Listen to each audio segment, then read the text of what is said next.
Hello, नमस्कार साथियों। जय श्री कृष्णा। सूक्तियों के क्रम में आज हम नीति शतक की सबसे पहली बात है नीति शतक, जिसको लिखा था महाराजा भर्तृहरि ने, वहां से ली गई है। सबसे पहला क्वेश्चन तो यहीं से तैयार हो जाता है। यदि ये लाइन देकर के पूछ लिया जाए कि ये कहाँ से ली गई है, तो नीति शतक भर्तृहरि के द्वारा जो रचित ग्रंथ है वहां से ली गई है। अब देखेंगे कि इसमें सबसे पहले तो एक अव्यय आपको दिखाई दे रहा होगा, वाह, जो जगह जगह पर है, वाह वाह वाह वाह वाह वाह वाह वाह। तो वाह जो अव्यय है उसका तात्पर्य है अथवा। और ध्यान रखिए, जहां पे वाह अव्यय आ जाता है तो अथवा मतलब तुलना होती है, और तुलनाओं से तात्पर्य है दो वस्तुओं में तुलना, यानी एक श्रेष्ठ होती है, दो में से एक श्रेष्ठ। तो अपने इस पूरे जो श्लोक में दिखाई दे रहा है, जो चारों चरण हैं, चारों चरणों में हम दो दो वस्तुओं की तुलना करेंगे कि दो वस्तुओं में हमारे लिए श्रेष्ठ कौन सा है। महाराजा भर्तृहरि ने बड़े ही स्पष्ट तरीके से हमें समझाने की कोशिश की है। देखो, एको देव, एक देवता, एक देवता, चाहे केशव हो, केशव कृष्ण हो, वा अथवा शिव हो। अब जो प्रथम चरण है उसका तात्पर्य क्या होगा कि एक ही देवता की उपासना हमें करनी चाहिए, चाहे वह कृष्ण भगवान हो या फिर शिव भगवान हो, दोनों में से एक की उपासना करना श्रेष्ठ होता है। बिल्कुल सीधा श्लोक है। तो देवता चाहे कृष्ण हो चाहे शिव हो। एकम मित्रम, मित्र एक हो, एकम मित्रम भूपतिर वा, भूपति किसे कहते हैं?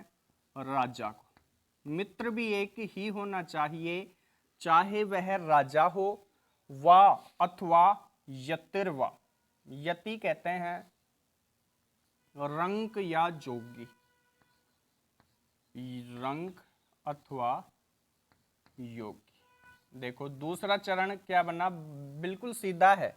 एकम मित्रम, एक ही मित्र होना चाहिए, भूपतिर्वा यतिर्वा, चाहे वह राजा हो अथवा योगी हो, एक मित्र बनाना चाहिए। एको वासय, एक वासय कहते हैं निवास स्थान को। वासय किसे कहेंगे? निवास स्थान। एक निवास स्थान होना चाहिए। पत्ने, पत्ने कहेंगे नगर या शहर, चाहे वह स्थान नगर में हो वा अथवा वने, जंगल में हो। निवास स्थान एक होना चाहिए, चाहे जंगल में हो अथवा नगर में हो, शहर में हो। जो चतुर्थ चरण है उसमें दिया है एका भार्या, एक पत्नी होनी चाहिए। भार्या किसे कहेंगे? पत्नी को। पत्नी भी एक ही होनी चाहिए।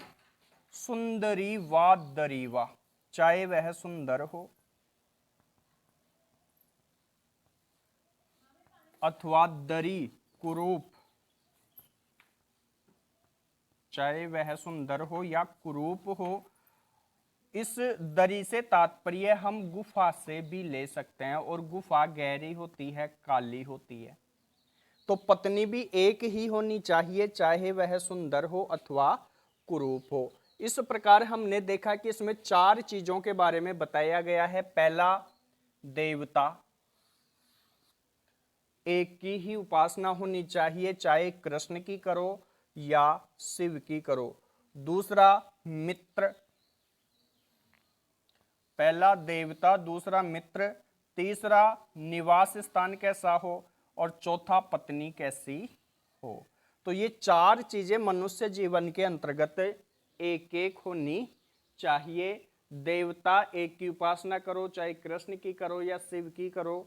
मित्र एक बनाना चाहिए, चाहे वह राजा हो या रंक हो या योगी हो।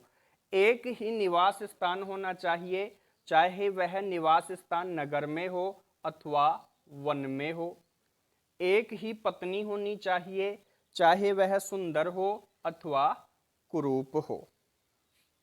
इस प्रकार से अब इसमें बात करें यदि हम अलंकार और छंद की, देखिए वैसे जो पूर्ण रूप से हम इसे पढ़ेंगे वो तो अलंकार और छंद वाले बिंदु में पढ़ेंगे, लेकिन फिर भी छंद और अलंकार हमारे पढ़े हुए हैं तो हाथों हाथ इसमें से दोहरान कर लिया जाना चाहिए। अब सीधा दिखाई दे रहा है एक ही वर्ण की बार बार आवृत्ति हो रही है, अर्थात वाह वाह वाह सभी जगह आपको दिखाई दे रहा है। तो इसमें कौन सा अलंकार हो जाना चाहिए? अनुप्रास अलंकार। अनुप्रास अलंकार। और छंद की बात करें तो शालिनी छंद। सूक्ति के अनुसार पढ़े, अलंकार के अनुसार पढ़े, व्याकरणात्मक टिप्पणियों के अनुसार, यानी प्रत्येक श्लोक को यदि हमें पढ़ना आ गया तो आराम से ये सभी बातें अपनी क्लियर होती चली जाती हैं। और धैर्य पूर्वक एक एक पद्यांश को हम निकालेंगे तो ये आराम से क्लियर होता चला जाएगा। 1 से 2 बार देखेंगे, नोट्स बनाएंगे, खुद लिखेंगे एक श्लोक को। दिन का एक श्लोक भी यदि हम तैयार करते हैं तो 50 श्लोक 50 दिन में अपने तैयार हो जाएंगे। और 50 श्लोक मोस्ट हैं, ये 50 से कम ही करवाऊंगा मैं जो नीति शतक से लिए गए हैं और कक्षा 6 से लेकर के 12 तक की बुकों के अंतर्गत ये हैं। इन्हीं श्लोकों को यदि हम नोट्स स्वरूप बना लेंगे तो हमें परेशानी नहीं होगी। फिर चाहे इसमें सूक्ति आए, अलंकार आए, छंद आए, व्याकरणात्मक टिप्पणी आए, तो एक श्लोक का नोट्स पूरी तरह यदि हम बना लेंगे तो हमें परेशानी आएगी नहीं। 3 से 4 प्रश्न हम आराम से सही कर पाएंगे। जय हिंद, जय भारत।